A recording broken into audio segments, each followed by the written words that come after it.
नमस्कार, आप देख रहे हैं विराट 24 न्यूज और आपके साथ मैं हूं अजिता। राजनीति का व्यापारीकरण हुआ है या कोई बताने वाली बात नहीं है। आप जानते हैं कि किस तरह से पैसे का दुरुपयोग कर राजनीति की जा रही है। चुनाव में किस तरह से पैसे का दुरुपयोग होता है। आप चुनाव के समय भी देख चुके हैं कि कड़ी सुरक्षा व्यवस्था के बावजूद भी नोट पकड़ी जा रही थी। मेरे कहने का मतलब है कि हम जनप्रतिनिधि नहीं चुनते, बल्कि एक ऐसा ठेकेदार चुनते हैं जो ज्यादा बोली लगाकर हमें खरीद लेता है। सीधी सी बात है, जो ज्यादा पैसा दांव में लगाएगा ज्यादा कमाएगा। कमाई कहां से होगी? अधिकारियों का गला दबाने से। अगर अधिकारी का गला दबाया जाएगा तो वह जनता का गला काटेगा। आजकल तकनीकी का जमाना है, वीडियो ऑडियो वायरल हो जाते हैं, इसलिए सबसे सरल तरीका है ठेकेदारी का। अधिकारी भी खुश और नेताओं की तिजोरी भी भरती रहती है। हम आज बात कर रहे हैं रीवा विधानसभा क्षेत्र के भाजपा और कांग्रेस के नेताओं की, जो 2018 के चुनाव में जनता से वोट मांगा। जनता ने अपना मत दिया, विधायक चुना और विधानसभा में भेजा। आइए देखते हैं कि जनता के लिए इन लोगों ने क्या किया और अपने लिए क्या किया। पहले बात करते हैं कांग्रेस पार्टी से प्रत्याशी रहे अभय मिश्रा की, जो भाजपा छोड़कर कांग्रेस में शामिल हुए, जिन्हें 10 वर्ष भाजपा को पचाने में बड़ी मुश्किल हुई। पहले पंचवर्षीय में खुद विधायक रहे और दूसरे में पत्नी नीलम मिश्रा रही, लेकिन खुद पार्टी में रहकर पार्टी के लोगों का विरोध किया और कांग्रेस की सीट से चुनाव लड़ा। रिमही जनता ने 50,000 से ज्यादा वोट दिया, जिसे वह खुद बड़ी उपलब्धि बताते रहे कि पहली बार भाजपा रीवा में चुनाव लड़ा है।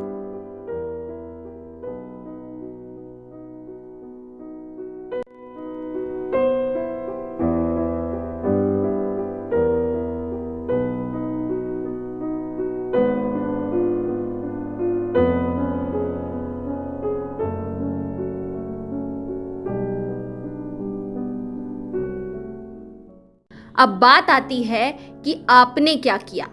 आप सभी जानते हैं कि चुनाव के बाद अभय मिश्रा इतने बड़े कोरोना संकट में भी कहीं नजर नहीं आए। इसका अर्थ भी राजनीति के जानकार लगाने लगे हैं कि अभय अगले चुनाव की तैयारी के लिए पैसा बना रहे हैं, क्योंकि जिले में अगला चुनाव वोट बनाम रुपया होने वाला है। जिसके पास अरबों रुपया होगा वो चुनाव लड़ेगा, विपक्षी प्रत्याशी को खरीदेगा और जनता को लालच देकर जीतेगा। बताया जाता है कि अभय मिश्रा के जिले से बाहर कई ठेके चल रहे हैं, चाहे सिंगरौली हवाई पट्टी का निर्माण हो, ब्योहारी मानपुर रोड या गढ़ नई गढ़ी रोड। मध्य प्रदेश के कई बीओटी प्रोजेक्टों में अभय मिश्रा का कब्जा है। इन्हीं की कंपनी ने जिले में शराब का ठेका लिया है। यह अलग बात है कि नेता राजनीति में आते ही फर्मों का मालिक अपनी पत्नी, बेटे, भाई को बना देते हैं। वही जिले में भी चल रहा है।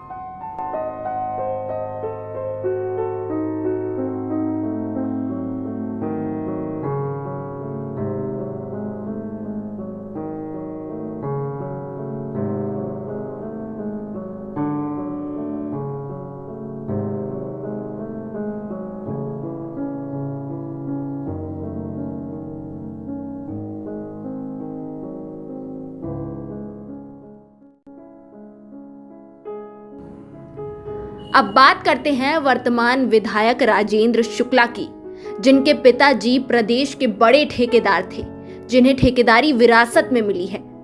बताया जाता है कि प्रदेश में जितने भी फ्लाईओवर बन रहे हैं, जिनके पावे गोल स्टीयरिंगदार होते हैं, इनके रिश्तेदार या परिवार के लोगों का ही होता है। कहा तो यह भी जाता है कि इसमें इनका पैसा लगा होता है। चर्चा यह भी है कि मुकुंदपुर किरहाई मार्ग, जिसका ठेका पीडी अग्रवाल को मिला है, उसमें भी इनका शेयर है।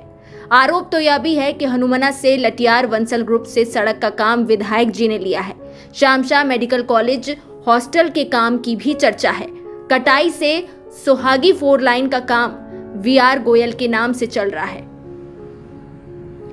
कुल मिलाकर इन सभी आरोपों को देखकर कहने का मतलब है कि जब हमारे वोट का उपयोग कर नेता ठेकेदारी करते हैं तो हमारी वोट की कीमत तो लगाएंगे ही, क्योंकि उनका काम तो राजनीति की सीढ़ी चढ़कर अपना कारोबार फैलाना है। और अगले चुनाव की तैयारी करना। मतलब साफ है कि दोनों नेता इन दिनों पूंजी बनाने में लगे हैं, क्योंकि अगला चुनाव वोट बनाम रुपया होने वाला है और यह तो पक्का है।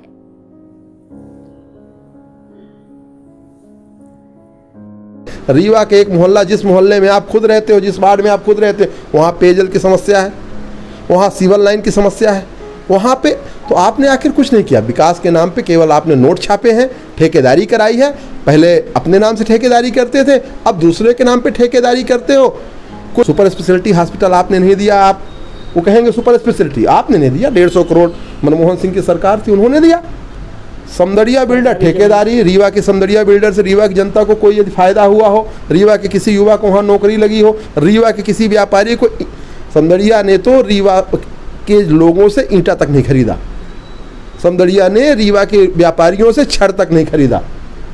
एक ऐसा व्यापारी रीवा में आपने लाया, रीवा को आपने समदड़िया नगर बनाने का जो काम आपने जानबूझ कर किया, तो समदड़िया नगर से रीवा को क्या फ़ायदा मिला, रीवा की जनता को क्या फ़ायदा मिला, आप बताओ।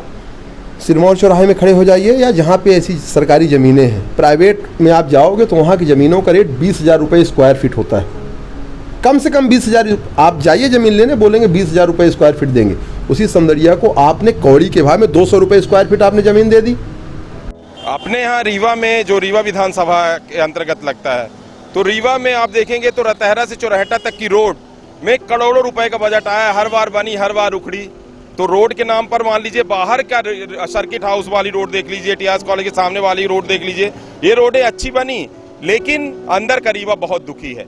अंदर का रीवा नगर निगम गाँव को मिला के लगातार नगर निगम में शामिल कर लिया जाता है, और अंदर के रीवा में आज देखिए अच्छी बारिश नहीं हुई, रीवा में नहीं पता चल जाए। और पानी के क्षेत्र में क्या विधायक ने क्या काम किया? शिक्षा के क्षेत्र में यहाँ पे IIT जैसी संस्थान आना चाहिए। आप देख रहे हैं कि इंदौर और भोपाल दोनों हब बन रहे हैं। हमारे यहाँ के रीवा के कितने छात्र, यहाँ कलेक्टर भी आते हैं, सांसद भी आते हैं, यहाँ का ये कमिश्नर भी आए हुए, सब देखते हैं और देख के चले जाते हैं। हम लोग पुल के नीचे से पानी भरते हैं, के गंदी नाली के निकाल के पानी लाते हैं, पर आज तक कोई ऐसा सुविधा नहीं मिला। और राजेंद्र शुक्ला वोट लेने आए, अभय मिश्रा से वोट लेने आए निराला नगर में, पर हम लोग वोट जिताए और वो ले दिए वोट कुछ लोग। अरे वो वादा किए ये राजेंद्र शुक्ला ने, तो बोला कि अगर मैं रीवा से जीत जाऊंगा निराला नगर के हरिजन वासियों से, तो मैं तुम लोगों को फ्री में दिया जाएगा आवास हो जाए कॉलोनी। पर आज तक ऐसा कोई लाभ हमको लोगों को नहीं मिला कि अब वोट किसी को देना ही नहीं। क्या लालच है? हम लोगों को अधिकार नहीं है जी इस धरती में जीने के लिए?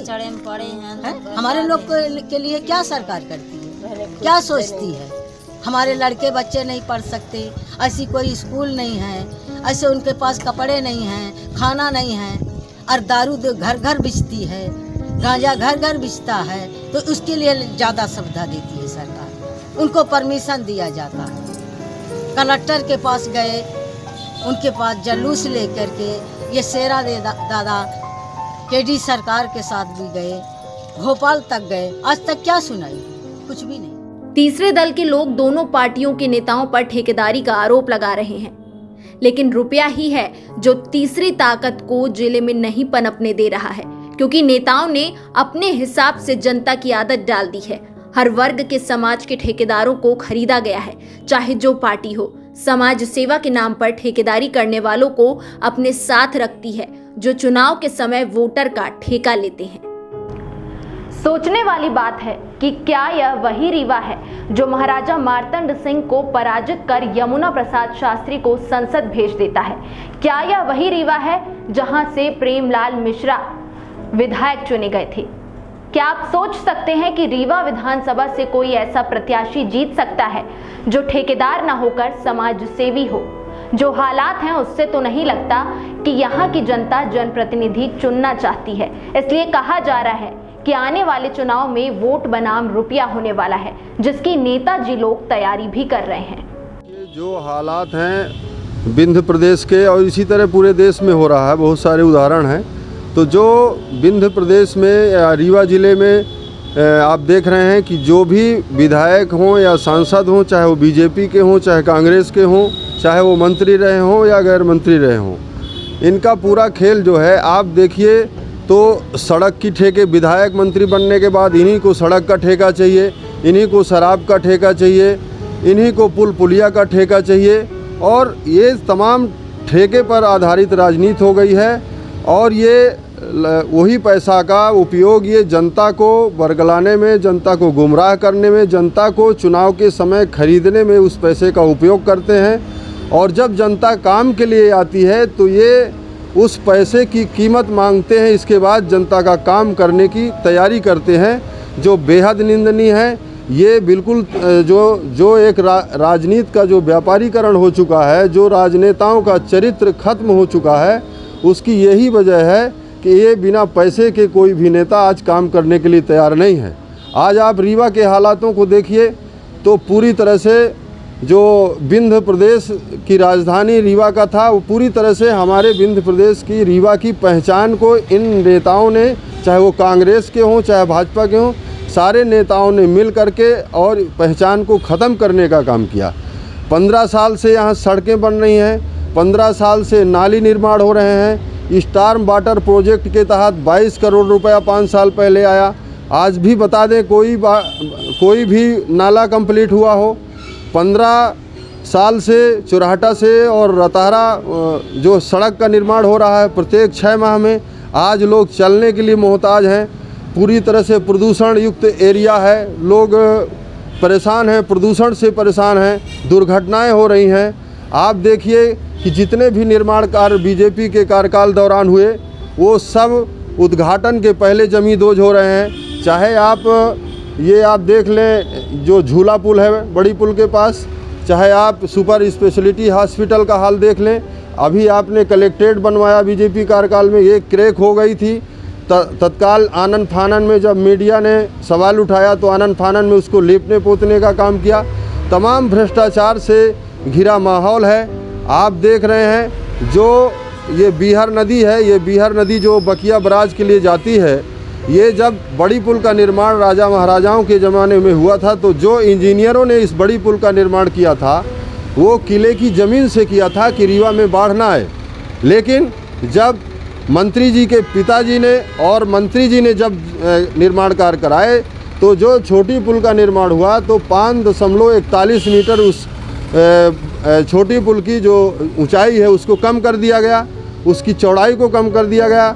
फिर माननीय पूर्व मंत्री राजेंद्र शुक्ला जी ने जो अपनी ज़मीन से पुलिया बनाने का काम किया, करहिया में मंडी की ओर जा रही है, उसको इन्होंने सकरा कर दिया। फिर आप बाईपास देख लें, बाईपास में पुलिया पूरी तरह से सकरी है। तो जो पानी का रुकाव होता है, उस रुकाव के कारण आधा रीवा जलमग्न हो गया बाढ़ में। कई बार बाढ़ आ चुकी है, आपने देखा पूरा रीवा तबाही की कगार पर पहुंच गया। और आपने एक और विकास कार्य किया रिंग रोड बनवाने का। तो जब आपने रिंग रोड बनवाने का काम किया, कभी भी आपने सुना होगा कि रीवा के पड़ोसी गांव खौर कोठी वगैरह में बाढ़ आई हो। लेकिन जब मंत्री जी ने रिंग रोड बनवाया तो उस रिंग रोड में पुल पुलियों का निर्माण नहीं कराया, जिससे गांव तक बाढ़ का सामना करना पड़ा। ये पूरी तरह से एक दूसरे के दरवाजे इनके खुले हुए हैं। आधी रात के जब इनकी सत्ता आती है, जब कांग्रेस की सत्ता आएगी तो वो बीजेपी के नेताओं का बचाव करेगा, जब बीजेपी की सत्ता आएगी तो कांग्रेस के नेताओं का बचाव करेगा। और सारे लोग ठेके में शामिल रहते हैं। बहुत सारे उदाहरण हैं। बीजेपी की यदि सरकार है तो बीजेपी के विधायक हैं, मंत्री हैं, तो कांग्रेस के लोगों को ठेके में शामिल किया जाएगा। तो ये इनका जो है, ये जो राजनीति है इनकी, ये पूरी तरह से ये अंदर तक प्रवेश कर गई है और एक थाली के चट्टे बट्टे हैं और इनका काम ही एक है। ये चूँकि अपराध करते हैं, भ्रष्टाचार करते हैं राजनीति के बहाने, इसलिए एक दूसरे को बचाने के लिए ये इनका पुराना सौदा है और इसलिए ये राजनीति आज गंदी हो चुकी है। इनका जो कांग्रेस और बीजेपी का और जो समदड़िया का रिश्ता है वो एक ससुर दामाद का है ना। तो ये जब आएंगे तो पहले विरोध करेंगे तो विरोध से भी उससे पैसा लेंगे, और जब सत्ता में आएंगे तो वो पूरी इनकी खातिरदारी करता है। इनके जो लीडर आते हैं बाहर से, जो अधिकारी आते हैं, जो नात रिश्तेदार आते हैं, जो मैनेजमेंट के लोग आते हैं, उनकी सारी सेवा करने का ठेका समदड़िया जैसे लोगों को दे दिया जाता है। इसलिए आज वो रीवा में कीड़े की तरह जमा हुआ है और आज सारी धरोहरें हमारी खत्म हो चुकी हैं, सारी धरोहरें बिक चुकी हैं। तो मैं तो ये मांग करता हूं कि रीवा के नेताओं, चाहे आप बीजेपी के हो चाहे कांग्रेस के हो, हमें ऐसा विकास नहीं चाहिए विनाश रूपी। हमें आप पुराना रीवा लौटा दो। आइए आपको सुनाते हैं कि चुनाव के समय भाजपा छोड़कर कांग्रेस में आए वर्तमान जिला पंचायत अध्यक्ष अभय मिश्रा ने क्या वादा किया था और किस तरह से विपक्ष पर आरोप लगाए थे। साथ ही वर्तमान विधायक राजेंद्र शुक्ला ने क्या वादे किए थे। मूल उद्देश्य है, रीवा में जो चल रहा मुझे पसंद नहीं आया। दूसरा से सत्ता का केंद्रीकरण जिस तरह है उससे मैं एडजस्ट नहीं हो पाया। मूल उद्देश्य है, मुझे रीवा की धरती से प्यार है, रीवा की बेशकीमती ज़मीनों के बारे में कम से कम मैं बोल तो सकूं, इतनी स्वतंत्रता मुझे चाहिए। इस लूट के बारे में मैं बोल सकूं। और दूसरी बात, मुझे पंचायती राज के लिए काम करना है जो भाजपा में रह के संभव नहीं था। इसलिए मैंने बीजेपी छोड़ दी और मैं कांग्रेस पार्टी को ही उचित मानता हूं जो जियो और जीने दो के साथ भारत के समरूप काम करे। मान लीजिए कांग्रेस में कुछ ऐसी बात हुई कि त्रिस्तरीय पंचायती राज लागू ना हुआ सरकार में आने के बाद, तो फिर अभी लड़ाई चालू रहेगी? नहीं, कांग्रेस अपने एजेंडे में ले रही। उन्होंने बताया है उनके एजेंडे में है, राजीव गांधी का लागू किया हुआ। एक बड़ा काम तो ये सफलता मिली है कि बाणसागर योजना से जो 2.5 लाख एकड़ में सिंचाई का प्रावधान था मूल प्रस्ताव में, उसको हम लोगों ने 2.5 लाख से 8 लाख एकड़ सिंचाई का क्षेत्रफल बढ़ जाए इस परियोजना के माध्यम से। उसके लिए लगभग 3000 करोड़ रुपए राज्य शासन से स्वीकृत कराने में सफलता प्राप्त की है। दूसरा, सुपर स्पेशलिटी अस्पताल रीवा में स्वास्थ्य के दृष्टि से एक बहुत बड़ी कमी हम लोग महसूस करते थे कि किडनी, लीवर, हार्ट और इस प्रकार के जो गंभीर रोग के मरीज होते थे उनको संजय गांधी मेडिकल कॉलेज से रेफ़र कर दिया जाता था और वो दिल्ली, बम्बई जाने के लिए मजबूर होते थे। लेकिन अब ऐसा नहीं होगा।